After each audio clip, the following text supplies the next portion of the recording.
Hello, listeners, and welcome to the podcast series of the BAJ Academy of Jewellery. I'm Sophie Vones, and today I have invited another guest to join me in a discussion on a number of very current and exciting topics.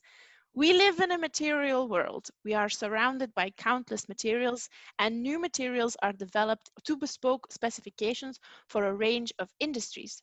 This in addition to the rise of smart adornments, the main example being the smartwatch, which collects digital data of our bodies in order to support healthier lifestyles, for example. So where are we going from here? With Boucheron incorporating aerogel, the world's lightest material, in a necklace as part of their latest collection called Contemplation, and digital components getting smaller every day, what does our future jewelry look like? To discuss these ideas, I have invited jewelry designer, researcher, and lecturer, Dr. Katharina Vones. Welcome, Katharina. Hello, lovely to see you, Sophie. Kathy, can you tell us a little about yourself and what you do? So I started my life in the art world as a jewellery designer, a contemporary jeweler, and I've always been fascinated with materials. So I did my undergraduate degree in Edinburgh College of Art, and at that point I started experimenting. I really loved working with metal, and that's always been a big part of my practice, but I started using silicon towards the end of my undergraduate degree, and once I started doing that, I was just hooked on developing jewelry that lives and comes alive on the body in some way. And that was in 2006, and since then basically I've been obsessed with materials and making things that come alive in some way. Even back then I was thinking about electronics quite a bit, but I had no knowledge or skills in that area. So yeah, the next 10 years more or less was spent trying to find out what ways I could get these skills and how I could use them in jewellery. I'm currently a lecturer at the University of Dundee. I just started a year ago, and I'm also a researcher, and I'm also really interested in sustainability now. I think that's something that has to become a bigger part of our lives in the long run, and growing things. And I think these things all kind of interlink with each other. A little bit about me. So you are a researcher, lecturer in jewelry and metal design at the University of Dundee, which you mentioned. What made you decide to become a jeweler in the first place? So when I started at art college, I was going to be a printed textile designer. That was what I had done at school. For my A-level, I'd done quite a lot of printed textiles. My school had a very strong background in that.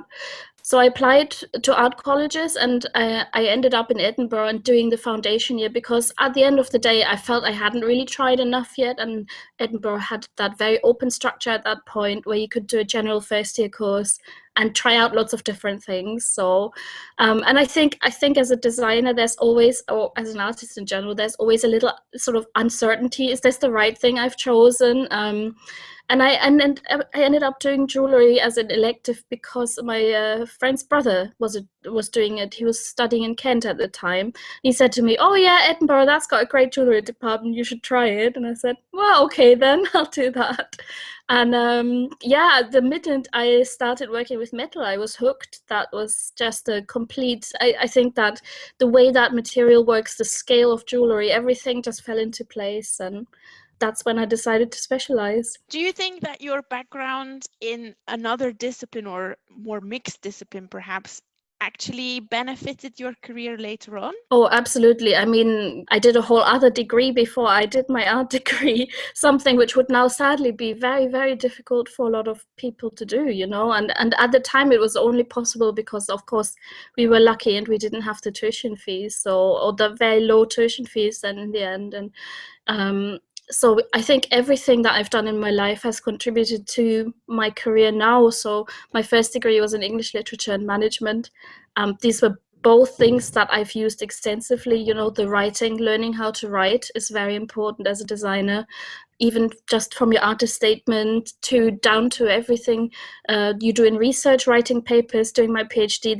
Those skills have been used a lot in my career. And then, of course, the management side of things, selling your work, thinking about your target audience, even something as mundane as doing your accounting, that's really contributed to everything. So I think if you're an artist or designer, everything you learn will come in handy at some point. So I still have a very extensive interest in photography, and I'm using that in my research now and in my work as an inspiration. But I'm really passionate about it. I'm not just pointing a camera. I'm actually really getting into it, and I enjoy that way of learning. You completed a PhD, you mentioned it already. Can you tell the listeners what that research was specifically about? I started out in the PhD knowing that I wanted to look into smart materials. That was something I'd sort of encountered first at the end of my undergraduate degree, and then a little bit at the Royal College. I was always quite keen to get a collaboration going there with the Imperial College, but it was very hard to get into those labs. I know, they guard them. I know, it's very intimidating as well, and I think that can be a really big problem for designers working with scientists. The scientists speak a different language. They have all sorts of scary looking equipment, and they're not always so happy for you to come in when trying to play with all the equipment. And of course, that's what I wanted to do most, just get my hands on some piece of exciting kit and try different things that maybe they hadn't tried before. But so yeah, and that's something I'm still trying to do actually here at Dundee, which is, you know, actually a really fantastic place for that kind of thing, because we've got the School of Life Sciences very close by the Art College, and the School of Engineering as well. And we used to be the colleges of art, science and engineering. So I think all these disciplines are so linked. And a lot of that has come into my research, looking into alchemy and the alchemists and the traditions of sharing that knowledge that we gain through handling things and doing things, and really thinking about science in a slightly different way than maybe what we're taught at school. Could you tell us a little bit more about the actual pieces you made during your PhD as well? Sure. I mean, so basically, the outcome of my PhD was a collection of pieces that incorporated microelectronics and smart materials in a meaningful way. It was all about finding ways in which to, I suppose, disguise the electronics and make them seem more a part of the piece rather than something that's sort of extraneous to them or purely functional. So you could play with the pieces and they would react in some way, and that was the challenge really. And I mean, with jewelry you've got the restrictions of scale, and the pieces are probably going to move around a lot on the body, so they need to be reasonably robust. And with electronics you've got the difficulty of connectors and strain on wires and things going wrong. And for me actually there was also an element of not wanting to fully embed things like the battery. So that was quite important to me in terms of sustainability, that you could access the electronics, that they would be repairable, or that you could put new electronics in if you wanted maybe to change the function of the piece. So without it seeming just like a vessel, and all these kind of elements I hope I addressed in my final collection. I think it's a very impressive project, and in particular also the website you have launched as part of the PhD, I believe, and still have kept up to date until relatively recently actually, is a really, really brilliant resource for other researchers, I think, as well. Hopefully I'll find a bit more time to expand my blog again now that I'm, things are kind of from working from home a bit more. So, but yeah, that was always my intention, that it would be more accessible to others, what I'm doing, and that they could do and build on that. You mentioned it before, there are sorts of barriers with potentially collaborating, and you also had to acquire a range of skills and knowledge that weren't necessarily part of your previous education.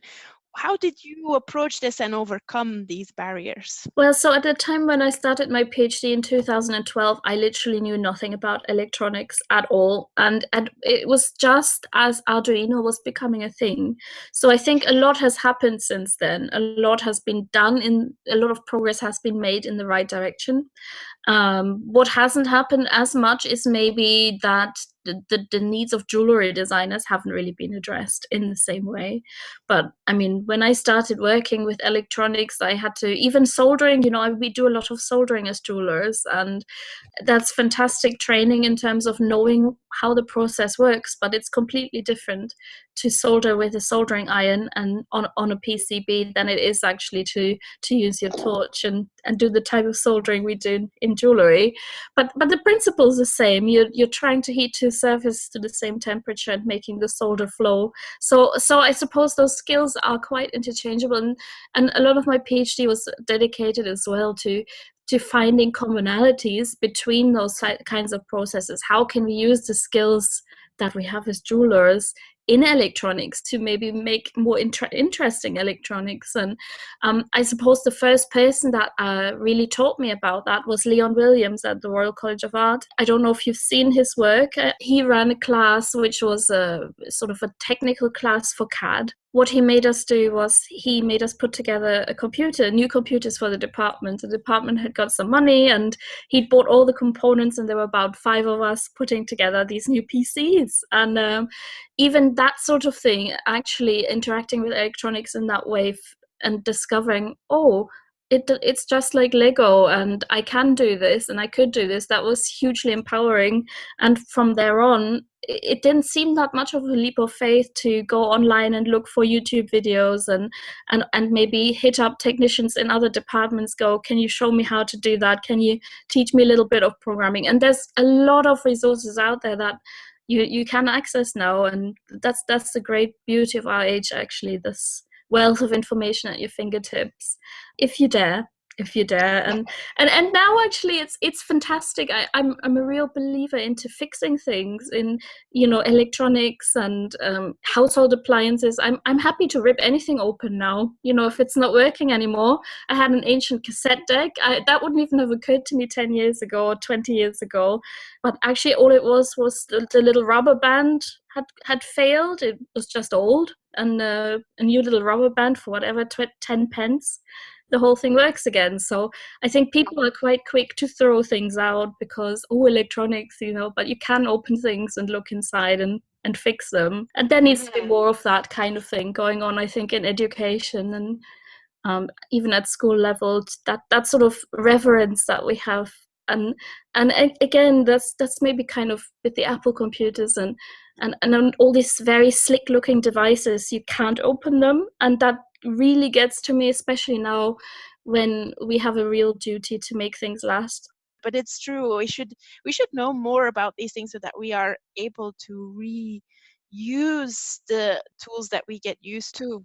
Yeah, but also even the fact that you can change the screen yourself, that you can build yourself a better computer than you might be able to buy and for less money. That's a really useful thing if you're self-employed and freelance or a student and you need to make things work for as long as possible. And I just got a new computer when I got to the Royal College, and I made that last till last year. So that was over 11 years. And I gutted the thing twice and put in new components and more memory, a bigger hard drive. But suddenly, you can make a machine last a very long time that way. That's not what they would like us to believe. No, this is the consumerist approach, isn't it? I know, but that's the thing is, as a craftsperson, and I like the word craftsperson, I like the word maker, because that's at the heart of what we do. Where I'm a researcher, I'm an academic, I'm a designer, I'm an artist, but I'm also a maker, and that's at the essence. And what I make that may change over time. My interests might turn this way or that way, but it's a mindset, isn't it? If you're a craftsperson, you kind of make things, and that makes you happy. Exactly. This is certainly true for me. And I guess with an interest in making also comes an interest in materials. You have also published a very interesting article in the Journal for Jewelry Research titled Material Libraries, a Jeweler's Perspective. Could you tell us what made you look into this topic and what the article is exploring? So basically, when I started my PhD, one of the biggest barriers to actually doing the research was, how do I even find out what these materials are that I'd read a lot about, smart materials. And again, they've become a lot more available over the last few years than they were maybe then, as more and more people have started working with them. So the demand has driven the availability up, which is fantastic.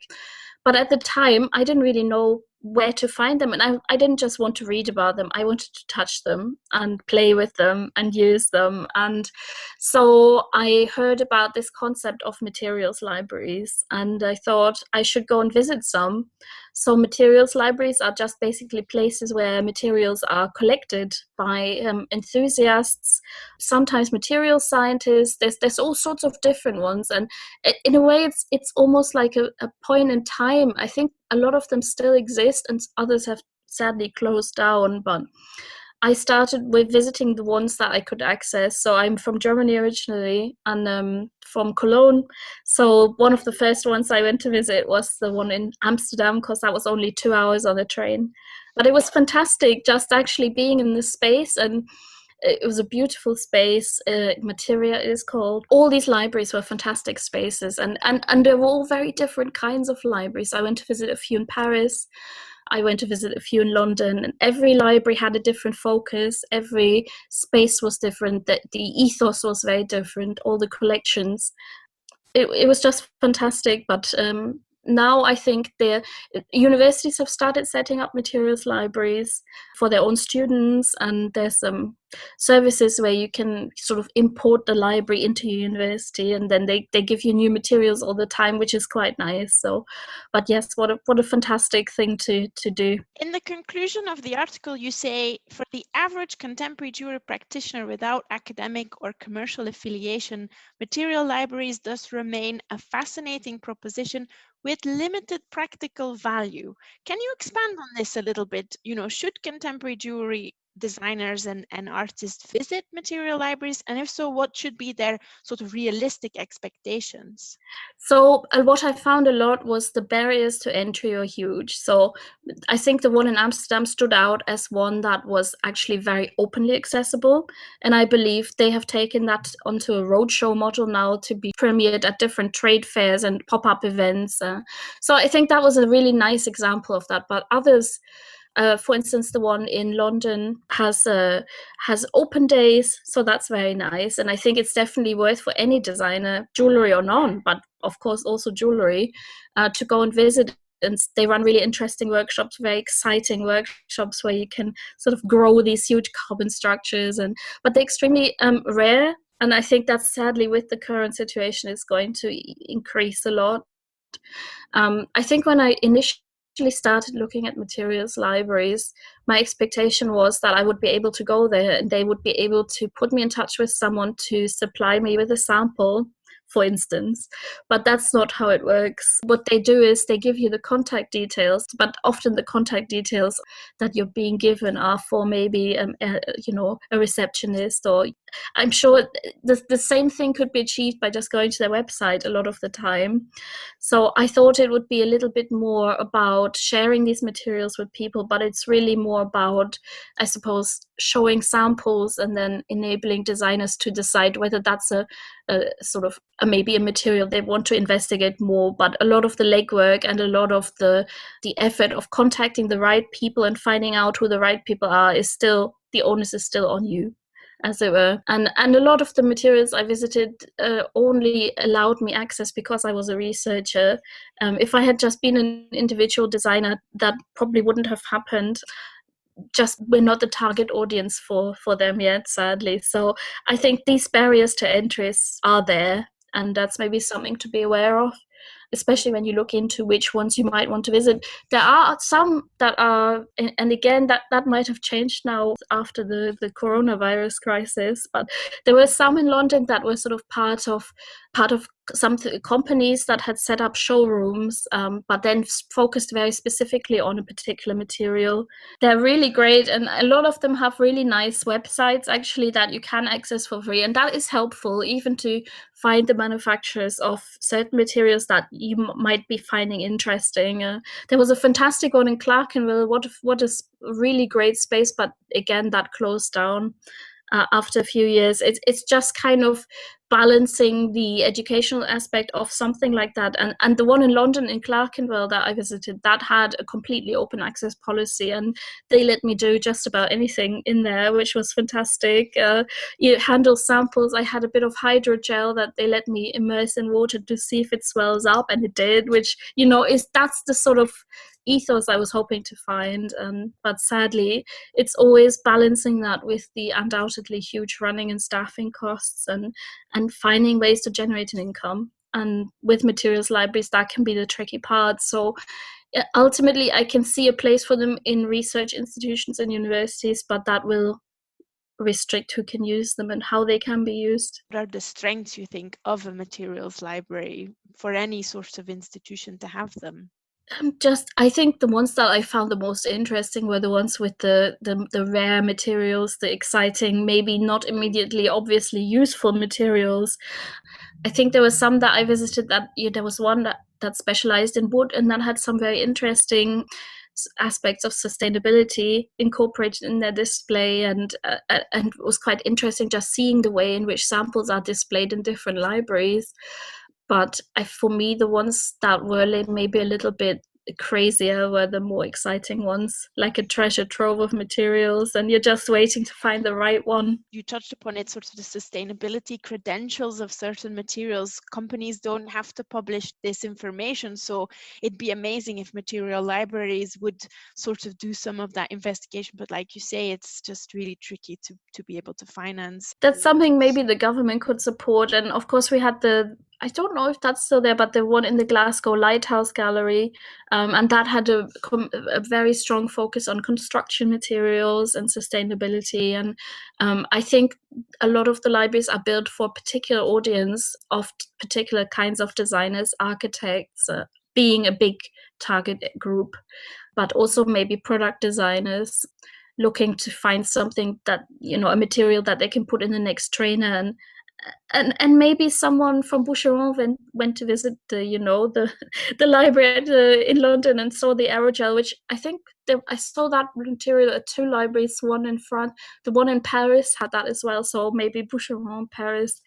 I could see that. I could see them going in there and seeing this material and thinking that's a very cool material, and then having the clout to go and approach NASA and go, well, we want to use this aerogel, and how much, how many tons can we have? And for us as jewelry designers, the durability of some of these materials and the way in which we could potentially incorporate them into things that are worn on the body is limited. I mean, aerogel is a very brittle material. It's a material that discolors when you touch it a lot.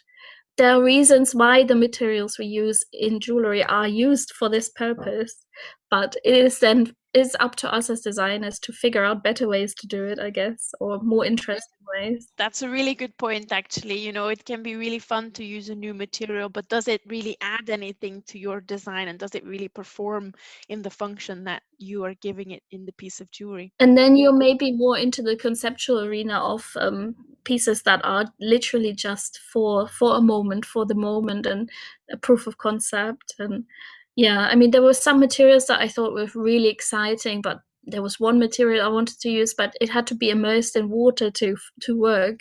So how do you do that, and how does that give a piece longevity? And that's in the end, that's why I went for my PhD research, going back to the silicon, but also using the thermochromics and the photochromics, because even these materials have a lifespan. They don't work forever. They will eventually die, but I felt that kind of tied in really nicely with narrative. I have a follow-up question on sort of the communication and collaboration between art and science. Why do you think it's important artists and scientists collaborate? And you were talking about barriers and overcoming barriers. How do you think an artist can approach a company like a materials company talking to scientists or material scientists in order to explain what the benefit would also be for them potentially? I think scientists often have a very particular outcome in mind when they look at a material and evaluate its usefulness. And I think the perspective that artists can offer in that way, maybe thinking outside the box a little bit or pointing in a future direction, that's the one thing I think where we can really come together and make a difference, and offering that different point of view. And in a way, back when the alchemists were working, that was the big thing. They came together, craftspeople coming together from all sorts of different disciplines, and finding new things about materials and about chemistry ultimately. And yeah, we maybe need to take a step back and go back in that direction a little bit and add that excitement again.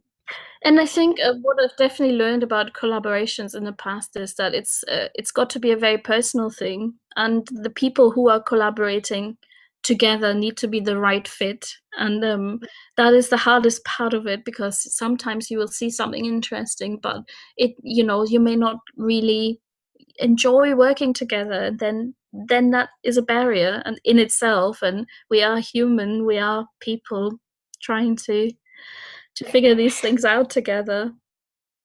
I suppose I just wanted to say about collaboration that maybe it's, if you find the right person, there are some people who have found the right person. It can be fantastic. It can be the best thing that can happen to you. Just that change of ideas and that the dynamic interactions that develop from that. But it's hard to find that right person, I think. You have also been part of a project focusing on developing interactive, playful wearables that can be used in health and well-being context from sustainably produced and smart materials. The project, which I read, was funded through the EU as part of the Horizon 2020 Where Sustain initiative, explored the potential of these new materials and using them to inspire new work. Can you tell us a little bit more about this project? It was basically a really interesting project. I collaborated with an engineer, Dr. Lord Alvis, and we were trying to develop wearables that would basically help autistic children in a therapeutic environment. A person can seem very calm outwardly, but inwardly their heart rate is going up, they're getting agitated. And we were looking into how electronics and more particularly sensors could be used to detect these changes, and then that change could be reflected, for instance, through activating a color change circuit in the actual jewelry they're wearing. So that was a really exciting project. We used PLA, which is a biodegradable plastic, and 3D printing to really sort of focus make a piece that really incorporates the senses inside it. Again, going back to hiding the electronics. Especially for that target group, and the silicon shapes, I think, were sort of quite interesting for them to touch. We based it on marine forms as something comforting, but I think that's still, even though we arrived at the prototype, I think there's still a lot to be done with that project. So I'm still hoping to expand on it and a lot more research. It's the end of the project sort of coincided with my move to Dundee, so we did the sort of first field tests with the prototype, but then life happened, so to speak. So I'm hoping to come back to that in the future. It sounded an incredible project from all angles, the idea of the materials that you were using and really thinking about recycling in there as well. And then at the same time to have a specific audience that had a need for a new object to be created. I think this is something we sometimes lose sight of, that there are actually objects we can create that really can help other people from a medical point of view. But that was another project where we came up against sort of just practical issues with the size of the sensors that Lord would have liked to use, and then having to change the plan just because of the scale of the jewelry, and the piece we did end up producing and testing out was actually quite a large piece. So I would hope to make that a bit more streamlined in the future. Again, maybe also scale it down, especially for that target audience, and make it more robust in terms of its use. But yes, these are all considerations, and maybe sometimes when you're training to be a jewelry designer, a lot of focus is on the aesthetics, but maybe not enough on the wearability and the materiality. So actually a sort of in between practicality and aesthetics, that's where the ideal piece lies. Yeah, for me anyway. Within our context today, which obviously has forced a stark increase of digital tools and is forcing us to confront the realities of environmental change as well, what are your reflections on the materiality of jewelry and the future of digital smart artifacts? At one point I thought maybe we would implant more things into our bodies and really change our bodies. Now I'm not so sure, because I think people have become so much more sensitive to that, especially in the last year. what happens to their bodies, listening to their bodies, and looking out for signs of illness is now something that everyone does every day, and it's in a way that it wasn't before. And maybe jewelry can help there. I'm not sure where it's all going to go, especially when you're thinking, and various projects I've done in the last few years have made me think more about sustainability and what that means in terms of jewelry design. It's something that my students are very interested in. We're part of the ethical pledge of the Incorporation of Goldsmiths here in Scotland. So we try to use recycled silver, and whenever we can, ethically sourced silver, I should say, and fair trade. It is a tricky one. It's tricky. We can we keep taking the resources of the earth without consequence? Maybe making things that are meaningful or more meaningful to us, and keeping them for longer.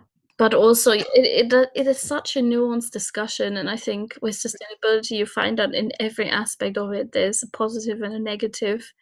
Every material has its advantages and disadvantages. Every process.